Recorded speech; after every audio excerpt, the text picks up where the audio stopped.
thanks a lot for joining us on Newsnight this evening. You were actually Thank you very much for having me.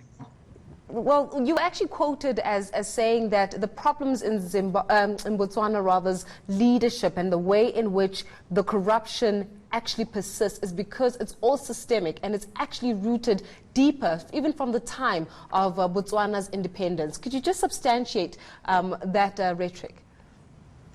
Thank you very much.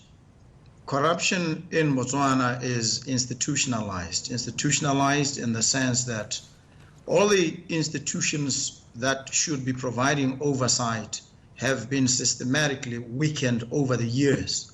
As we speak today, the Directorate on Corruption and Economic Crime, which should be an independent body that investigates corruption, is housed in the office of the President.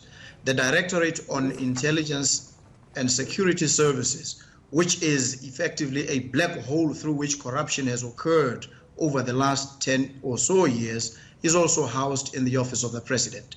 In other words, all the institutions that should be investigating corruption have been so emasculated that there's absolutely no way in which these institutions can carry out any effective role in curbing or preventing corruption.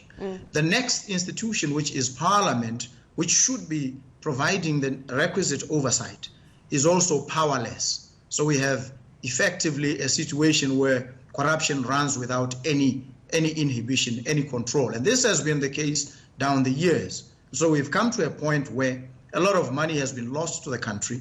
Hundreds of millions of pula have been lost. And in a lot of these instances, nobody has ever been either mentioned or called to account. And so we say we need a total reconfiguration of the institutional repertory to enable us to have effective oversight institutions. Would you then allege, under that situation, instance, Duma, would you then allege that perhaps the president of Botswana is corrupt?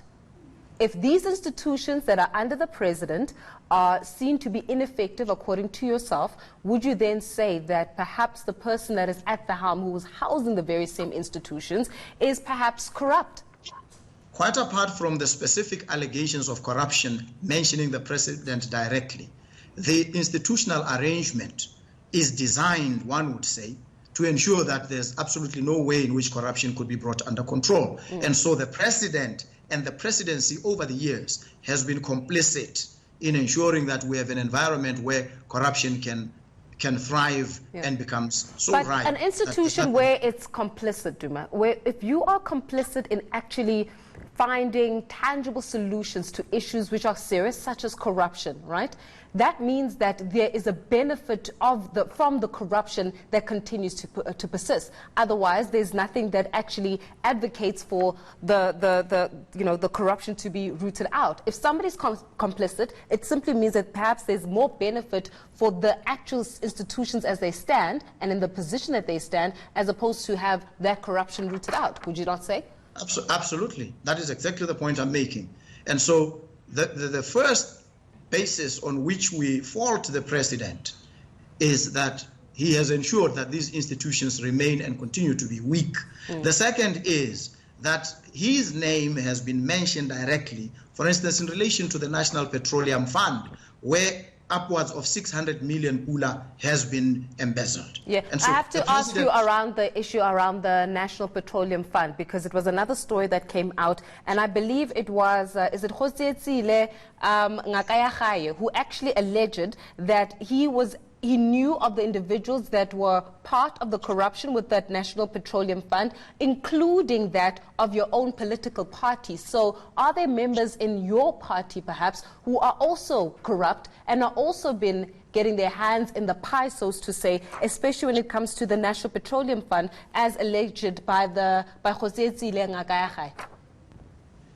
Well, the allegation made by Ngakayakhaye in relation to opposition parties is at variance, in my view, with the evidence that has been marshaled so far in court on the same matter of the National Petroleum Fund.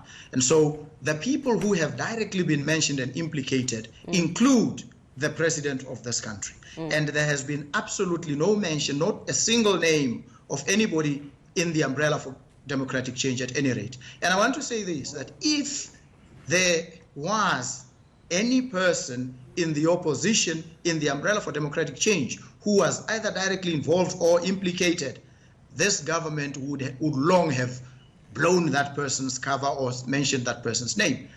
The absence of any such, it is a wild and speculative rumor that we reject. But what we do know as a fact is that the president is mentioned and an amount of 3 million pula is mentioned in relation to him associated with the National Petroleum Fund. And so we call on anybody, including Ngakahaye himself, who has any information implicating any other person to come forward and declare and say so that appropriate action can be taken, because in the ultimate instance, our fight is against corruption. Well, you've also warned the Botswana Democratic Party that you do know of those corrupt leaders and you know who those individuals who are perpetuating corruption are. So for the sake of transparency in this conversation, who are those people? Who are those people in the Botswana Democratic Party who are propagating corruption, who have allowed the country to continue in this disarray for so long? This is the opportunity to perhaps name and shame or even call accountability. Well, the Botswana Democratic Party as an institution, as I've indicated through its president and directly through some of its members, is implicated in this corruption. It is a part of corruption. And so institutional, as an organization, the Botswana Democratic Party is at the center of corruption.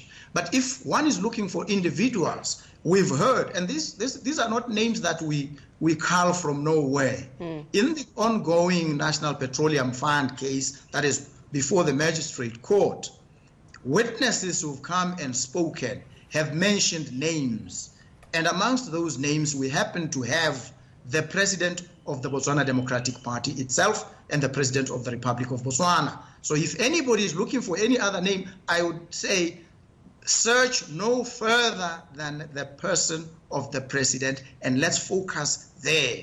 Because if we can't deal with the corruption that the president is alleged to have been involved in, then we can't deal with anybody else. So we say the president is implicated. There are a number of others who have been mentioned in the court. So it's a matter of public record who those people are. It's not names that we come up with. It's names that have been mentioned in court, and everybody is aware, at least in Botswana.